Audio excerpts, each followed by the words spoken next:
Hello good morning dear student, welcome to success career. आज की इस वीडियो में आप लोग देखने वाले हैं एनएमडीसी के model paper GK GS general knowledge question को थर्ड ये वीडियो है। तो अभी तक आपने पहले दूसरे वीडियो को नहीं देखा है तो लिंक आपको डिस्क्रिप्शन बॉक्स में मिल जाएगा, वहां से जाकर आप प्लेलिस्ट में सभी वीडियो को एक साथ देख सकते हैं। तो चलिए आज की सेशन को तीसरे को स्टार्ट करते हैं और यहाँ पे जो भी जनरल नॉलेज के मोस्ट इंपॉर्टेंट क्वेश्चन होंगे उनके डिटेल फैक्ट को भी डिस्कस करेंगे, जो कि आपके फील्ड अटेंडेंट, मेंटेनेंस असिस्टेंट जैसे कि मैकेनिकल और इलेक्ट्रिशियन वालों को निकला था, ब्लास्टर और एमसीओ के लिए ये इंपॉर्टेंट होने वाला है। क्योंकि यहाँ पे देखिए आपका एनएमडीसी में 70 क्वेश्चन जो होगा वो जनरल नॉलेज से होगा और 30 क्वेश्चन आपका रीजनिंग और मैथ से होगा, तो इसलिए 70 नंबर आपको तैयार करना बहुत जरूरी है। चलिए आगे बढ़ते हैं और वीडियो को स्टार्ट करते हैं। देखिए जो पहला क्वेश्चन है, दहेज प्रथा पर कब रोक लगाई गई। ठीक है, तो दहेज प्रथा पर पहला क्वेश्चन का आंसर यदि आपको पता होता है तो हमें कमेंट बॉक्स में बताया करें। तो देखिए जो दहेज प्रथा पर रोक लगाई गई थी 1965 में लगाई गई थी। चलिए अब इससे जुड़े डिटेल फैक्ट को भी जान लेते हैं। देखिए भारत सरकार ने 1 मई 1961 को दहेज निषेध अधिनियम पारित किया, जिसके उद्देश्य दहेज और देना और लेना रोकना था ना। कब? 1 मई 1961 से। गवर्नर लॉर्ड विलियम बेंटिंक की सहायता से 1829 ईस्वी में कानून बनाकर सती प्रथा का उन्मूलन किया गया था। और सती प्रथा का उन्मूलन किसने किया था? तो राजा राम मोहन राय के प्रयासों के द्वारा हुआ था। नेक्स्ट है, सेवा क्षेत्र किस क्षेत्र में आता है? प्राथमिक क्षेत्र में, द्वितीयक क्षेत्र में या तृतीयक क्षेत्र में? तो देखिए जो सेवा क्षेत्र है ये तृतीयक क्षेत्र में आता है। देखिए तृतीयक क्षेत्र में और क्या क्या आता है ये भी जान लीजिए। तो तृतीयक क्षेत्र जो है, तृतीयक क्षेत्र में व्यापार, परिवहन, संचार, बैंकिंग, शिक्षा, स्वास्थ्य, बीमा, बैंकिंग आदि सेवाएं शामिल होती हैं। देखिए प्राथमिक क्षेत्र है जो कच्चा माल, इसमें कृषि, वानिकी, पशुपालन, मत्स्य पालन, मुर्गी पालन एवं खनन एवं उत्पादन शामिल होते हैं। द्वितीय क्षेत्र में क्या होता है कि विनिर्माण का उद्योग शामिल होता है। चलिए अगले क्वेश्चन पे बढ़ते हैं। अगला क्वेश्चन है, कोलेरू झील कहाँ पर है? कोलेरू झील कहाँ पे है? तो देखिए कोलेरू झील कहाँ पे? ये आंध्र प्रदेश में। कहाँ है? आंध्र प्रदेश के कृष्णा जिले में स्थित है। नेक्स्ट क्वेश्चन बढ़ते हैं। दिया है गदर पार्टी के सह संस्थापक कौन थे? तो गदर पार्टी के सह संस्थापक कौन थे? लाला हरदयाल। गदर पार्टी के सह संस्थापक कौन थे? लाला हरदयाल। गदर पार्टी के सह संस्थापक लाला हरदयाल थे। पार्टी के संस्थापक के अध्यक्ष जो थे सरदार सोहन सिंह भाकना थे। और गदर पार्टी की स्थापना अमेरिका के सैन फ्रांसिस्को के एस्टोरिया में 1913 के उखाड़ फेंकने के उद्देश्य से हुआ था। गदर पार्टी की पहली बैठक जो है सैक्रामेंटो कैलिफोर्निया दिसंबर 1931 में आयोजित की गई थी। नेक्स्ट है, विश्व पर्यावरण दिवस 2019 की थीम क्या थी? तो देखिए ऑलरेडी ये क्वेश्चन मैं आपको बता दिया हूँ। 2019 को जो थीम थी वो थी बीट एयर पोल्यूशन। ठीक है, बीट एयर पोल्यूशन। अब देखिए यहाँ से डिटेल फैक्ट, 2019 का जो थीम था बीट एयर पोल्यूशन था। 2020 का टाइम फॉर नेचर और 2018 का बीट प्लास्टिक पोल्यूशन। तो ये याद रखिएगा 19, 18 और 20 तीनों का। नेक्स्ट है, कितनी बार एंग्लो मैसूर युद्ध हुआ है? कितनी बार पूछा हुआ है, तो कितनी बार हुआ है? ये टोटल 4 बार एंग्लो मैसूर युद्ध हुआ है। 1767 और 1799 के बीच कुल 4 युद्ध लड़े गए थे। प्रथम जो था आंग्ल मैसूर युद्ध 1767 से 69 जनरल जोसेफ स्मिथ और हैदर अली के बीच चला था। अंग्रेजों की हार 1769 में मद्रास की संधि पे हुई थी और द्वितीय आंग्ल मैसूर युद्ध 1780 से 1784 के बीच हुआ था। मार्च 1784 में टीपू सुल्तान ने अंग्रेज के साथ मैंगलोर की संधि की और द्वितीय आंग्ल मैसूर युद्ध का अंत हुआ। तृतीय आंग्ल मैसूर युद्ध 1790-1792 में श्रीरंगपट्टन की संधि से तृतीय आंग्ल मैसूर युद्ध समाप्त हुई। चतुर्थ आंग्ल मैसूर युद्ध जो हुआ था 1799 में लॉर्ड वेलेस्ली ने टीपू सुल्तान के पास सहायक संधि का प्रस्ताव भेजा, जिसे टीपू सुल्तान ने अस्वीकार कर दिया। इसी के बाद लॉर्ड वेलेस्ली ने मैसूर पर आक्रमण कर दिया और अंत में 4 मई 1799 में चतुर्थ आंग्ल मैसूर युद्ध में लड़ते हुए टीपू सुल्तान की श्रीरंगपट्टनम दुर्ग के पास मृत्यु हो गई। बढ़ते हैं नेक्स्ट क्वेश्चन की तरफ। दिया है भारत वन स्थिति रिपोर्ट 2019 के अनुसार देश में वनों एवं वृक्षों से आच्छादित कुल क्षेत्रफल कितना है? तो याद रखिएगा, अच्छा क्वेश्चन है और पूछने का भी चांस है। टोटल जो यहाँ पे 24.56% है। देखिए 24.56 यानी कि कितना किलोमीटर हो जाएगा? तो ये हो जाएगा 8,07,276 वर्ग किलोमीटर। नेक्स्ट, कुल भौगोलिक क्षेत्रफल अगर देखा जाए कुल भौगोलिक क्षेत्रफल का, तो 24.56% है, जो कि एरिया में कितना है? 8,07,276 किलोमीटर है।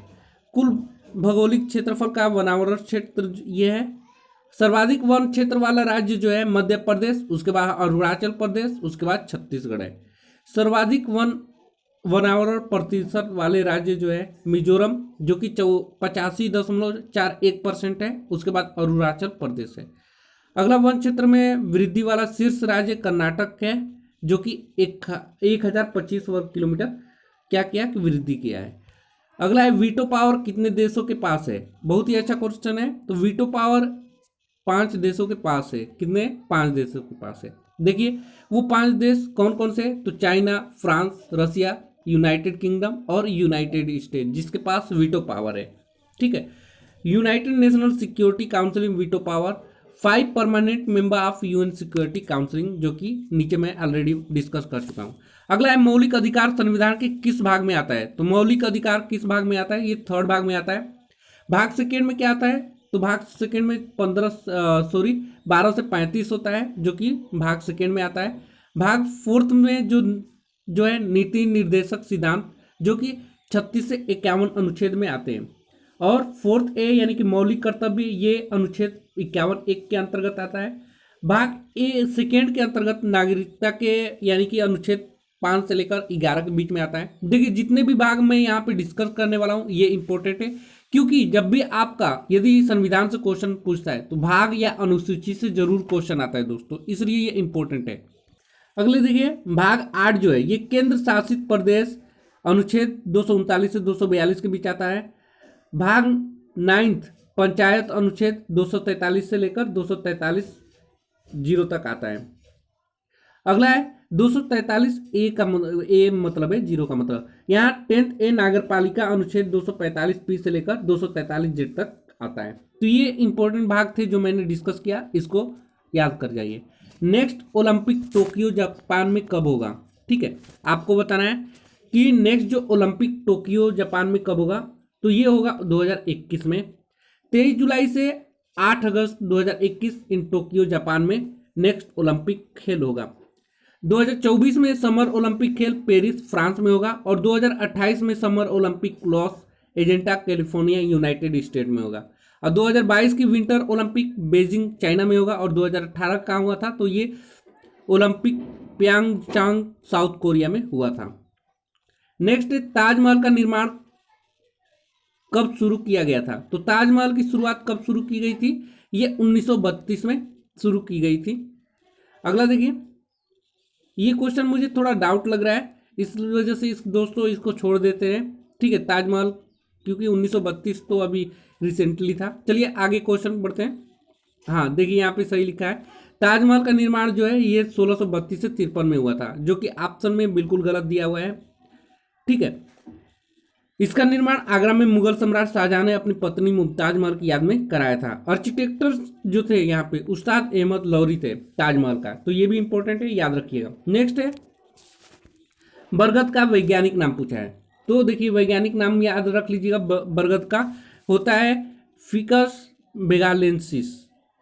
ये किसका है? बरगद का वैज्ञानिक नाम है। चलिए आपसे आम का भी पूछ लिया जाता है, तो मैंगफेरा इंडिका। एप्पल का क्या हो जाएगा साइंटिफिक नेम? तो ये मेलस डोमेस्टिका हो जाएगा। नेक्स्ट है, फेसबुक के संस्थापक कौन है? तो आप सभी को पता है फेसबुक के संस्थापक मार्क जुकरबर्ग है। तो आइए इससे जुड़े अन्य इंपॉर्टेंट फैक्ट भी देखते हैं।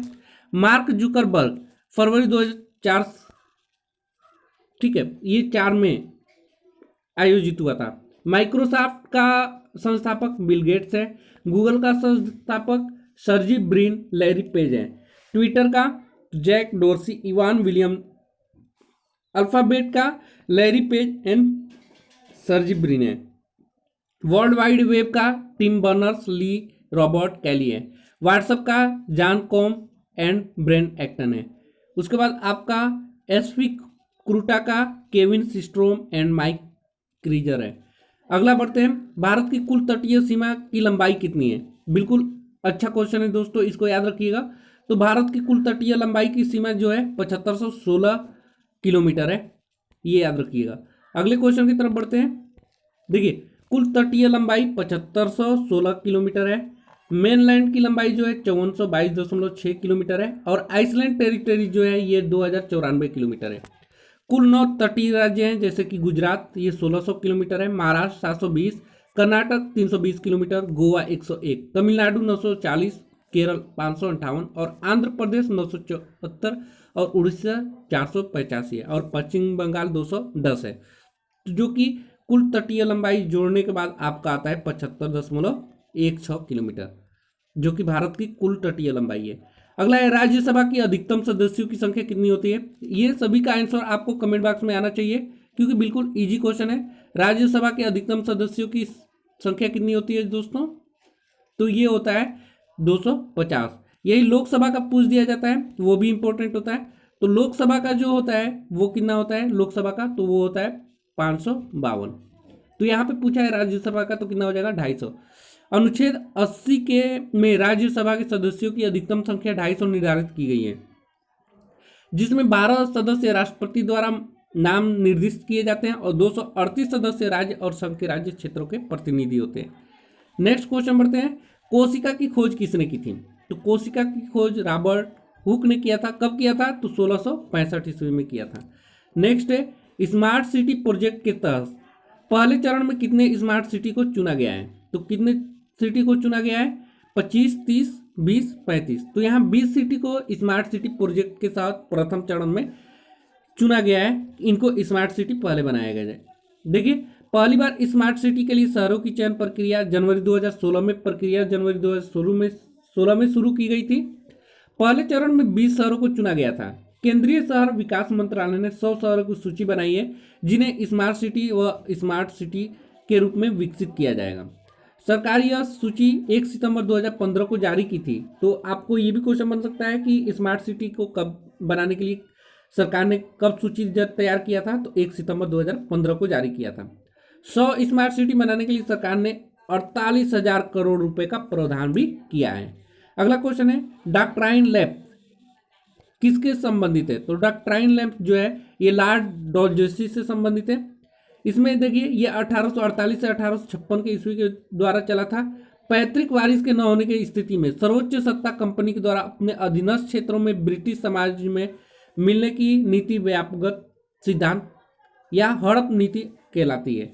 यही व्यापक सिद्धांत के अनुसार विलय किया गया प्रथम राज्य सतारा था। नेक्स्ट क्वेश्चन बढ़ते हैं, आर्यभट्ट उपग्रह कब लॉन्च किया गया था? तो आर्यभट्ट जो उपग्रह है ये 1975 में लॉन्च किया गया था। तो 19 अप्रैल 1975 को आर्यभट्ट जो उपग्रह है ये लॉन्च किया गया था। यह सोवियत संघ द्वारा 19 अप्रैल 1975 को कोसोम M3 प्रक्षेपण वाहन द्वारा प्रक्षेपित किया गया था। और सेकेंड जो था ये भास्कर सेगा 1, लॉन्च डेट 7 जून 1979 था ना। चलिए अगले क्वेश्चन की तरफ बढ़ते हैं। अगला क्वेश्चन है, बेटी बचाओ बेटी पढ़ाओ का अभियान कब शुरू की गई थी? तो ये 2015 से शुरू किया गया था। बेटी बचाओ बेटी पढ़ाओ 2015, याद रखिएगा ये अभियान कब शुरू हुआ था? 2015 में। देखिए 22 जनवरी 2015 को ये लागू किया गया था। और देखिए कि महिला एवं बाल विकास मंत्रालय स्वयं समय परिवार एवं मानव संसाधन विकास की एक संयुक्त पहल है। निम्न लिंगानुपात वाले 100 जिलों में प्रारंभ हरियाणा के पानीपत में इस योजना का शुरुआत हुआ था। डिजिटल इंडिया की शुरुआत 21 अगस्त 2014 को हुई थी। प्रधानमंत्री जनधन योजना 18 अगस्त 2014 को हुआ था। स्वच्छ भारत योजना ये 2 अक्टूबर 2014 को हुआ था। तो आपसे क्वेश्चन कैसे पूछता है कि डिजिटल इंडिया कब लागू की गई, कब से? तो ये 2014, 2015, 2016, 2018 ऐसे ऑप्शन दे देगा। तो आपको याद रखना है डिजिटल इंडिया 2014 में पारित की गई थी। ऐसे ही आपका मेक इन इंडिया, तो ये 25 सितंबर 2014 को। प्रधानमंत्री उज्ज्वल योजना, इसकी शुरुआत प्रधानमंत्री ने 1 मई 2016 को यूपी के बलिया में किया था। संसद के आदर्श ग्राम योजना 11 अक्टूबर 2014 को हुई थी। अटल पेंशन योजना जून 2015 में लागू हुआ था। बेटी बचाओ बेटी पढ़ाओ का अभियान जो शुरू हुआ था ये 22 जनवरी 2015 को शुरू हुआ था। उसके बाद प्रधानमंत्री कौशल विकास योजना ये कब शुरू की गई थी, तो ये 15 जुलाई 2015 को शुरू की गई थी। उसके बाद रैप एंड इंडियन स्कीम 5 अप्रैल 2016 को किया गया था। सुकन्या समृद्धि योजना ये 22 जनवरी 2015 को किया गया था। मुद्रा बैंक योजना 8 अप्रैल 2015 को किया गया था। और प्रधानमंत्री जीवन ज्योति बीमा योजना 9 मई 2015 को आयोजित की गई थी। अगला है नोबेल प्राइज कुल कितने क्षेत्रों में दिया जाता है, तो कुल यहाँ पे 6 क्षेत्रों में दिया जाता है। कितने क्षेत्रों में? 6। वो क्षेत्र कौन से हैं नोबेल प्राइज देने वाले का? तो भौतिक के क्षेत्र में, रसायन विज्ञान के क्षेत्र में, चिकित्सा के क्षेत्र में, शांति के क्षेत्र में, साहित्य के क्षेत्र में और अर्थशास्त्र के क्षेत्र में। ये 6 जगह है जो कि नोबेल प्राइज इन क्षेत्रों में दिया जाता है। बढ़ते हैं नेक्स्ट क्वेश्चन की तरफ। दिया इसरो से पहले भारत सरकार द्वारा भारतीय राष्ट्रीय अंतरिक्ष अनुसंधान समिति का गठन कब की गई थी? तो इसरो से पहले भारत सरकार द्वारा भारतीय राष्ट्रीय अंतरिक्ष अनुसंधान की समिति 1962 में की गई थी। देखिए 1962 में भारत द्वारा भारतीय राष्ट्रीय अंतरिक्ष अनुसंधान समिति का गठन हुआ। भारतीय अंतरिक्ष अनुसंधान इसरो का गठन 15 अगस्त 1969 को हुई थी। इसका हेडक्वार्टर बेंगलुरु कर्नाटक में है और चेयरमैन जो है काली शिव सदनु शिवान है, यानी कि के शिवान भी इसको याद रख सकते हैं। अगला है सार्क में कुल कितने देश आते हैं, तो सार्क में याद रखिएगा टोटल 8 देश आते हैं। वो 8 देश जो हैं South Asian Association for Regulation Cooperation यानी कि सार्क के हैं। वो जो कि इसका मुख्यालय है सार्क का ये काठमांडू नेपाल में है। इसकी स्थापना 8 दिसंबर 1985 ढाका में किया गया था। वर्तमान महासचिव जो हैं अमजद हुसैन बीसिया हैं और 19वें शिखर सम्मेलन 2016 इस्लामाबाद पाकिस्तान में रद्द हुआ था और इसके सदस्य देश जो हैं ये 8 हैं। अगले क्वेश्चन की तरफ बढ़ते हैं। अगला क्वेश्चन है स्वच्छ भारत मिशन यानी कि कब शुरू हुई थी, तो अभी हमने आपको बताया ये 2014 में शुरू हुआ था। स्वच्छ भारत मिशन जो है 20 अक्टूबर 2014 में शुरू हुआ था। इसमें 2 अक्टूबर 2019 महात्मा गांधी के जन्म की 150वीं वर्षगांठ तक ग्रामीण भारत ने 1.96 लाख करोड़ रुपए की अनुमति लागत से 1.2 करोड़ शौचालय का निर्माण करके खुले में शौच मुक्त भारत को हासिल करने का लक्ष्य था। इसी में स्वच्छ भारत मिशन जो योजना है ये 2014 में लागू की गई थी। अगला क्वेश्चन है कांग्रेस का प्रथम अधिवेशन कब हुआ था, तो कांग्रेस का प्रथम अधिवेशन जो हुआ था ये 1985 में हुई थी। अच्छा क्वेश्चन है। देखिए Indian national Congress conduct its fourth session in Bombay from 28 December to 31 December 1885। प्रथम अधिवेशन में अध्यक्ष जो थे ये व्योमस चंद्र बनर्जी जी थे। 28 दिसंबर 1885 को भारतीय राष्ट्रीय कांग्रेस की स्थापना बॉम्बे के गोकुलदास तेजपाल संस्कृत महाविद्यालय में की गई थी। अगला क्वेश्चन है 1931 कांग्रेस अधिवेशन का अध्यक्ष कौन था, तो इसके अध्यक्ष थे 1931 कांग्रेस अधिवेशन का अध्यक्ष थे महात्मा गांधी। देखिए सरदार भाई पटेल ये कराची में, मौलाना अब्दुल कलाम 1923 दिल्ली विशेष अधिवेशन में थे। उसके बाद जवाहरलाल नेहरू और ये 1929 में लाहौर में और 1937 में फैजपुर में। अगला महात्मा गांधी 1924 ईस्वी में बेलगांव में। सुभाष चंद्र बोस 1938 में हरिपुरा और 39 में त्रिपुरा में थे। एनी बेसेंट 1977 कलकत्ता अधिवेशन के अध्यक्ष थे और दादा भाई नौरोजी 1886 से 1906 तक कलकत्ता में अधिवेशन के अध्यक्ष थे कांग्रेस अधिवेशन के। तो इस प्रकार हमने आपको यहाँ पे मोस्ट इंपॉर्टेंट जो भी जीके जीएस थे आपको करवाए और साथ में मैं आपको ये भी बताना चाहता हूँ कि आपको ये पीडीएफ लेने के लिए हमारा टेलीग्राम चैनल का लिंक डिस्क्रिप्शन बॉक्स में दिया गया होगा, वहां से जाकर इस पीडीएफ को फ्री में डाउनलोड कर सकते हैं जो कि एनएमडीसी के लिए मोस्ट प्रीवियस क्वेश्चन है। तो आज के लिए वीडियो में इतना ही। Thanks for watching this video guys.